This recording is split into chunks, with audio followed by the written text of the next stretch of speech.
মায়াকুঞ্জ eco resort মাত্র ৬ লক্ষ টাকায় রিসোর্টের শেয়ার মালিকা। মোহাম্মদপুর মিরপুর থেকে ১০ মিনিটের দূরত্বে ১০ বিঘা জমির ওপর নির্মিত মায়াকুঞ্জ ইকো রিসোর্ট, যেখানে থাকছে লাক্সারিয়াস কটেজ, কনফারেন্স ও মিটিং রুম,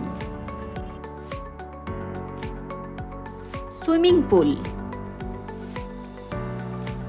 বাচ্চাদের জন্য কিডস জোন, রেস্টুরেন্ট, মিনি চিড়িয়াখানা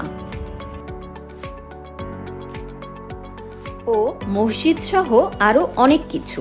হালাল বিনিয়োগের ১০০% মুনাফার নিশ্চয়তা, সাথে পাচ্ছেন সামাজিক মর্যাদা ও সম্মান বৃদ্ধি, রিসোর্টের গর্বিত মালিকানা, নিশ্চিত বার্ষিক মুনাফা, পরিবারের সাথে একান্ত প্রশান্তির মুহূর্ত, সবকিছুই একসাথে পাচ্ছেন মায়াকুঞ্জ ইকো রিসোর্ট। আর যে কোনো জিজ্ঞাসায় নিচের স্ক্রিনে দেওয়া নাম্বারে যোগাযোগ করুন।